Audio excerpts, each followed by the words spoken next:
Hello, welcome back to my channel. My name is Shannon. This is Chella Reads a Bit. As you might be able to tell from this angle if you've seen the first video of this new series I'm going to be doing every month, I'm going to be doing my tier ranking for the month of August. The last one encompassed all of the backlist, like January to July, and this one is just August because I've caught up on that. So now it is just whatever I read in that month. Instead of doing wrap-ups, this is what I'm going to be doing. It is kind of like a wrap-up, but you're going to see visually like where I would rank them and what I've read so far. But before we get into all that, if you enjoy my videos, please feel free to give a like and subscribe. I would love to have you here. It really makes my day. It really makes Chibi's day, and we love seeing you here. And if you do hear Chibi Boy, he is in his pen right now, so if he starts eating or doing something, that is why. But let's just get on into it. So, like I said, this is me tier ranking all the books that I am reading each month. So each month it'll just be the books that I read, and then I'll tier rank them on this cumulative list. So if you are looking, I'll probably pop it up now. The tier list from the last video, I do still have those on there. I'm just adding to it each month with what I read in that specific month. So this time it's August, so as you see I have Amelia, Fang, Down Among the Sticks and Bones, Etched in Bone, the Greenglass House, Malamander, Serpent Dove, The Last Kids on Earth, and Exile. So those were the books that I read this month, and this is going to be me tier ranking them. I'm going to go in the order that I believe I read them. It was for the Magical Readathon. I have a playlist of my vlog series, and you'll see that all those videos are on there. I did specify if they were Magical Readathon, so you can see what I thought about each book. But here I'll probably go into a little bit of how I felt about them and where I would rank them in relation to all the other books and the tiers. As you can see, I only read 8 books in the month of August, and they literally were all just for the Magical Readathon. I didn't read anything outside of that. Before I get into ranking them, I'll go back over the tiers if you do want to get more in depth, I guess. I don't remember how in depth I went with these tiers in the first one, but Living Rent Free, self-explanatory. These live in my brain constantly. They just, they don't have to pay me anything. I benefit from them being there. Amazing but fell short of perfect, so it's something that I really, really enjoyed, but it wasn't quite 5 stars, or wasn't quite to the level of like Rent Free. You still gotta pay a little bit. And of course, Lost in the Middle of the Road, something that was just a mad book. It was in the middle, it was fine. Who she, I don't remember reading her. I don't remember. I couldn't tell you anything about it. I don't remember it. Garbage Can, horrible. Didn't like it. Not for me. DNFs are books that I didn't finish, and sometimes it's because I really, really despised them, or it just wasn't a book for me, or maybe I'll get back to it eventually. But yeah, that's the tiers. So let's get into tier ranking them. So first, I read Etched in Bone, which is, of course, in the novel of the others, like these ones. And, of course, it's Living Rent Free. This is one of my favorite series. It is the last book in that series. Well, at least that arc. There's, spin-offs and stuff within this world. But that's the last one with Meg and Simon. Love it. Beautiful. Chef's kiss. I say this every time, the slowest of slow burns. If you like slow burns, you literally are going to be waiting till the last fucking page or two. And it's just immaculate. I love it. It's not for everyone. It is paranormal romance about Meg who runs away. You find out from what, but the person is called a controller. And you learn about what she is, who she is, and she just has a sweet childlike innocence, and she finds herself in this courtyard where these shifters, they're called Terra Indigen, there's wolves, owls, hawks, you name it, and she gets this job as the human liaison, so she takes the mail, and it's just her making friends, learning how to live, and obviously there's stuff on the side of people trying to find her. Well, it's not on the side, but it is the main plot, but it's just, I love it. Meg and Simon. So I'm gonna say I love it. It lives rent free. So that is that one, of course, not surprising. Then after that, I read Amelia, Fang. The second book is the Unicorn Lords. So I read that. It's a children's book by Laura Ellen Anderson. It was very cute. It continued the plot that you get at the end of the first one. So it was cute. It was an adventure. It was cute. It's a child's book, so obviously. It was fun.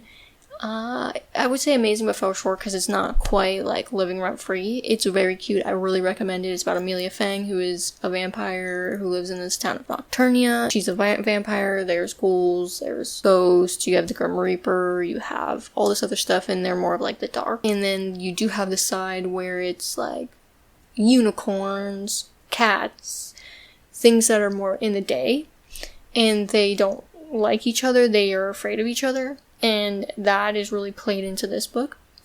And it was really cute. It was really fun, and I liked where it went. And, you know, it's them learning that maybe each side isn't as bad as they thought. Like, you don't have to be as afraid of them as you thought that you were brought up to think. But, yeah, that's that.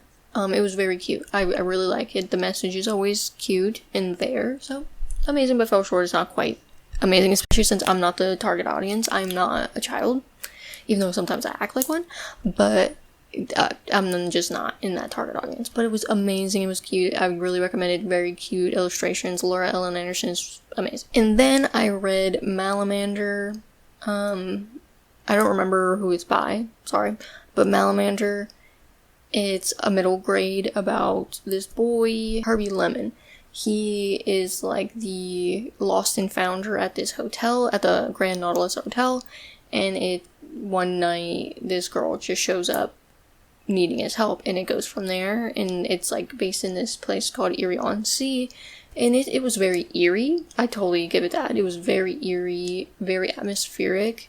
It was interesting. Some things were pretty predictable with the plot, but it didn't detract from it. It still kept that sense of eeriness, and the things that one of the characters does, to me, was really crazy for a middle grade. So it was good. I wouldn't say though it's amazing, because I had a good time. Again, I'm not the target audience. I'm not a middle grader. You know, I might look it, but I'm not. I know. Shocking. Not in middle school, so I'm not a part of that age range. But it wasn't. I don't want to say it was lost in the middle of the road, but unfortunately, it was fine. It was fun. It was eerie, but I don't think it was amazing, but fell short, because that's like really close, you know? That's something that I really had a really, really good time with, and it was good, but it just didn't, it was still better than The Stranger Beside Me. I'll give it that. Sorry, I'm not going into that much about that one, because I can't really remember much. I mean, I remember it, but it was fine. It was middle. That's why it's going middle of the road. Then Greenglass House. So, I didn't rate this one on Goodreads. I haven't rated any, well, except for the rereads. The ones that I just read this time, I didn't rate, because I haven't put them through Callpilot because I'm lazy and I haven't gotten there yet. But eventually I will get to that. But Greenglass House is another middle grade, and I just didn't. But it is a middle grade, so I'm not gonna even rate this on Goodreads, because I'm not the target audience, so I don't want that to be affecting the rating on Goodreads, especially since it's not fair for me to rate it bad if I'm not that audience, you know? So, Greenglass House, I lost in the middle of the road. With Greenglass House, it's about this boy, Milo, whose parents run this inn called the Greenglass House, and it's winter vacation. He doesn't have school, and usually during that time, no one shows up at the Greenglass House. It's known to be like a smuggler's inn, because a lot of smugglers go there. Okay, Chibi, we get it. A lot of smugglers go there to stay, and so usually no one is there at this time, but then people start coming, and it's like the mystery of why they're there. Like, and of course, Milo is upset because it's like he doesn't like things being out of his normal routine, or things happening that don't usually happen, and I can understand that. I can understand that completely. The thing is that I just didn't connect with the story. I think there was way too much descriptions on things that didn't matter. Like, literally, I skimmed a lot of the book, and I still got the gist of it just from the little bits that I was reading. So, it's a chunky book. And a lot of the stuff that was being said was unnecessary, repetitive, and then the twist in it, I won't spoil for you, but it just came out of nowhere. The book didn't indicate that it was going to be this kind of book. It literally, didn't give any indication. It just came out of nowhere. It didn't seem like it fit the book for what it was. It just didn't make sense. And I was like, what? What? Where did this come from? When did this book become this kind of book? It just, I didn't approve. But, I mean, it was still, I could still see middle grade or, like, middle grade readers liking this book and the mystery and, like, that twist. I can totally see that. So, there's nothing wrong with it. I am, again, not that target audience. So, Lost in the Middle of the Road is where I would put it because it just was fine. It wasn't fine for me. Like, I didn't like it, but it's gonna go in Lost in the Middle of the Road because that's where I would put it.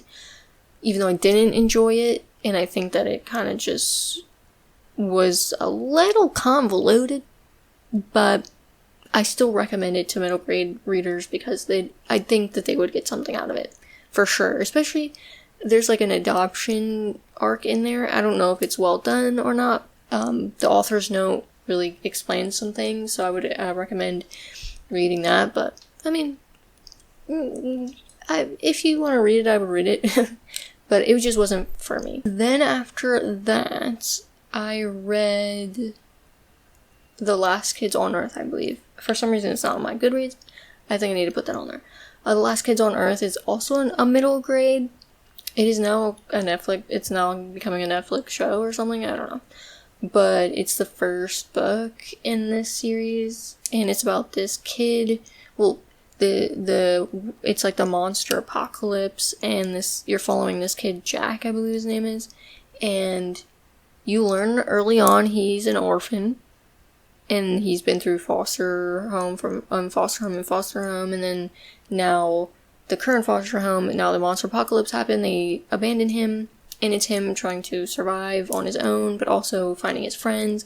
It's a lot of found family, which is great. So it's his journey, but the thing is it was fine. It was fine. I would say it lost in the middle of the road. It was fine. The thing is that the character Jack, I cannot say that I've ever been a boy, nor a teenage boy, or anything. So I don't know how boys in that age range, or person in that age range, in that situation, would think and act, because I've never been there. I've been myself, a female, my whole life. So the way he was talking and the way he would respond to things, I was like, is this how the teenage boys acted, or middle school boys acted? Because it's a bit much.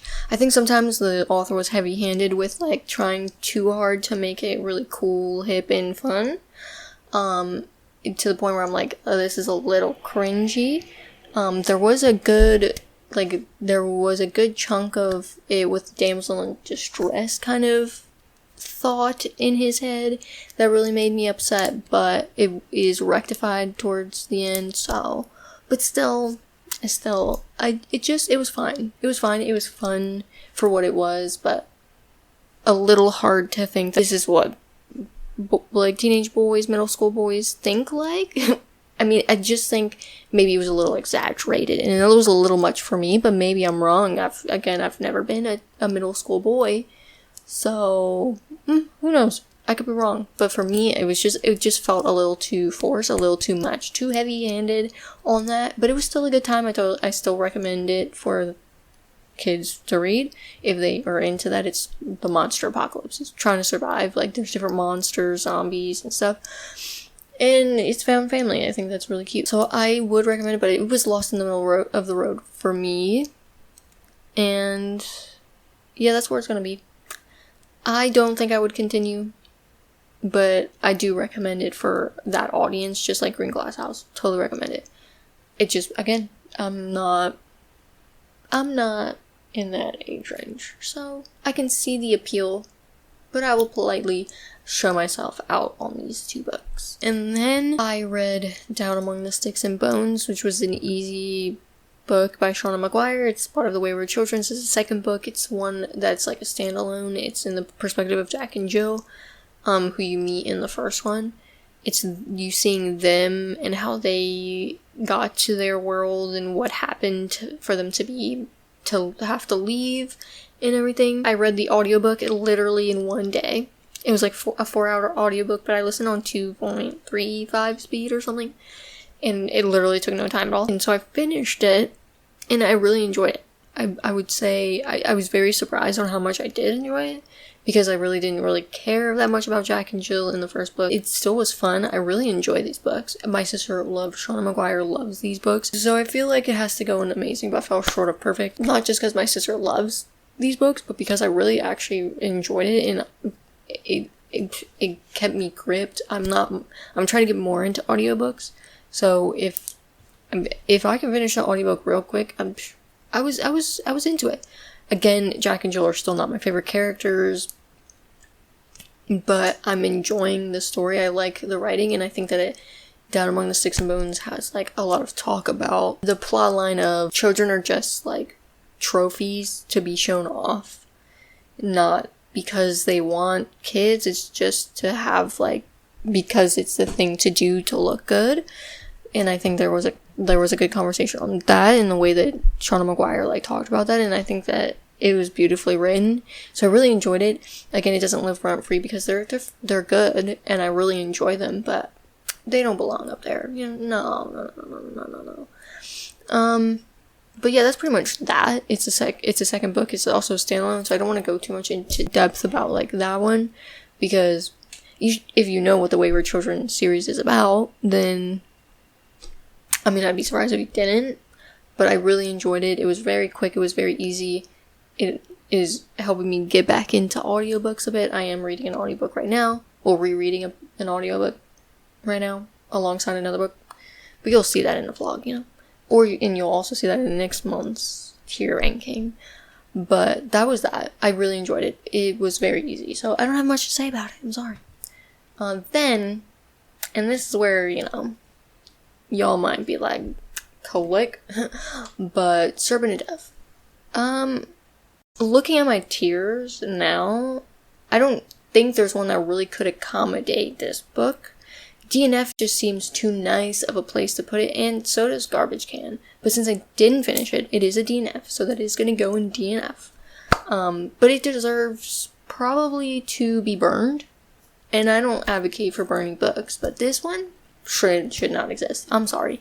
If you like this book, I respect you. I respect you as a person. I respect that you enjoy it. And yes, you didn't write the book, so if you don't like what I have to say, I'm sorry. It is my opinion.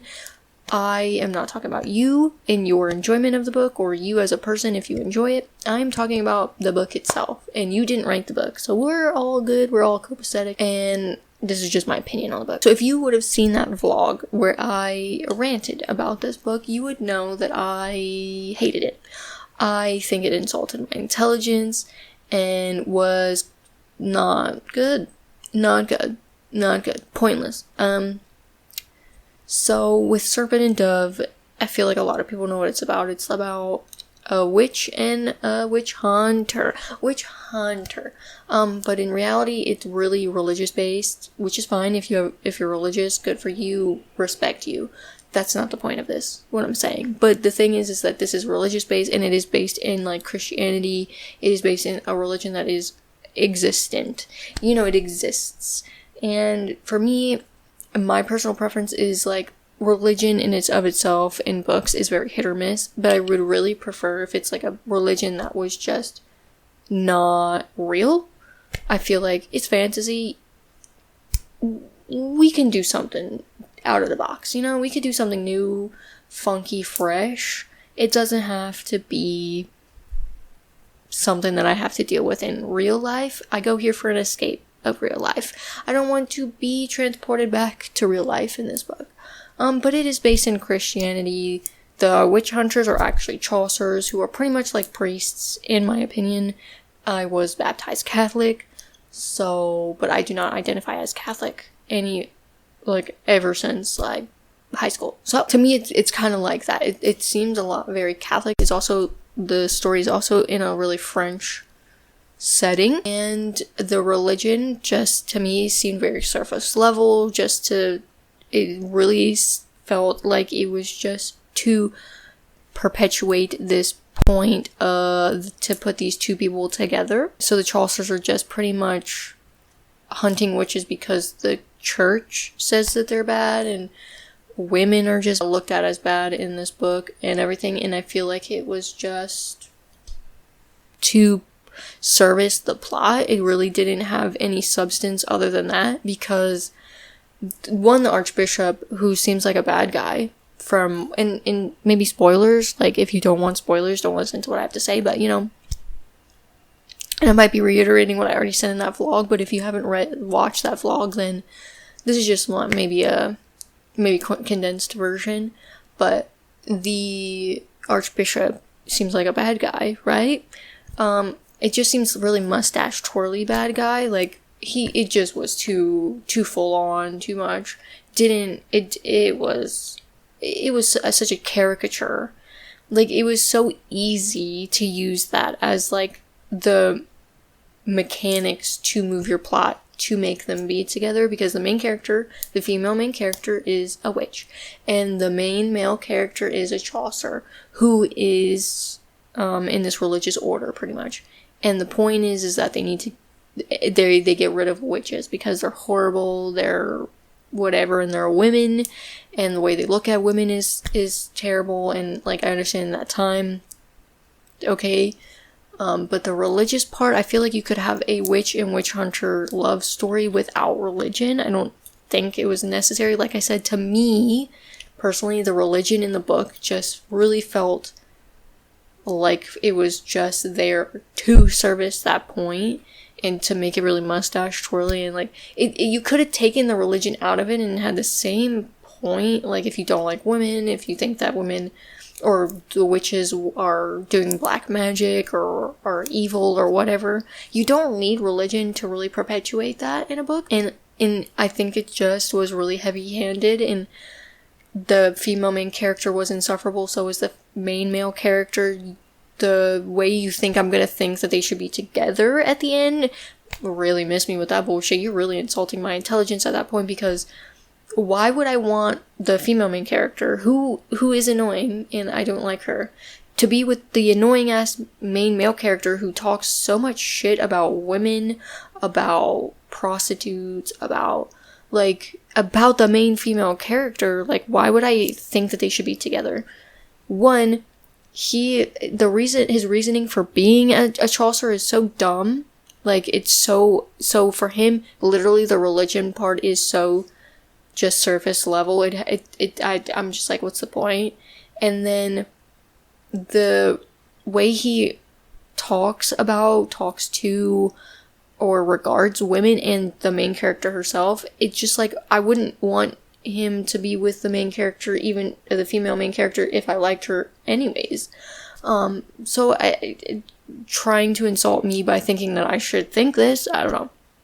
And then the main female character was insufferable because it again falls into that category of trying to force me to believe this female is badass by making her like act butch or rude or crass or curse all the time, say ridiculous shit to be hard, or obviously has a chip on her shoulder. And again, women in this story like are looked down upon, and I can get the, you know, being like wanting to rebel against that, and I totally understand that. But the way it's done, it's like, you don't have to be a badass female character, you don't have to degrade yourself and put yourself down into the level of a man. Like, I think that's counterintuitive and not feminism at all. It's like, you can be feminine, nice, and have an attitude when you need to, be able to stick up for yourself, be able to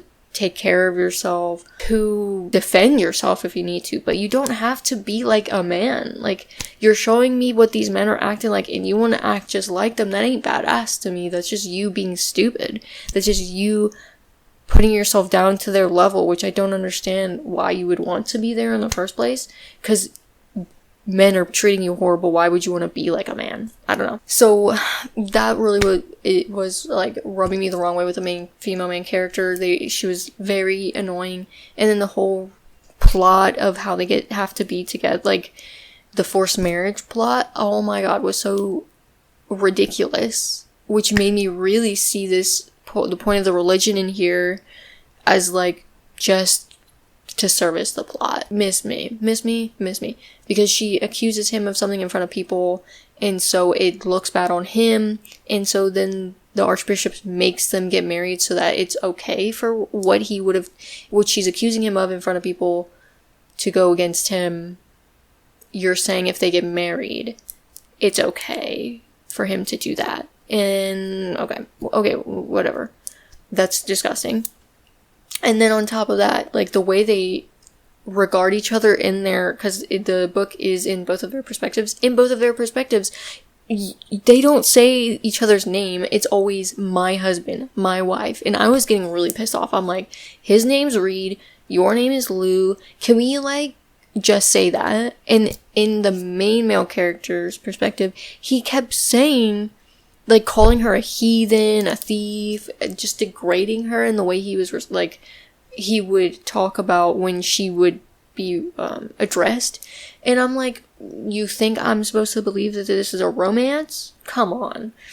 But, like, it literally was every time it was in each other's perspective, the way they would address each other in their mind or in their inner monologue is my husband, my wife, my husband, my wife, my husband did this, my husband made me do this, my wife did this, my wife didn't listen to me. And I was like, y'all need to learn each other's names maybe, because this is starting to piss me off. Y'all been husband and wife for like 2 seconds and you're already referring to each other as that. Come on, miss me. And it was obviously insta-lovey but the author was trying very hard not to make it insta-lovey, but come on.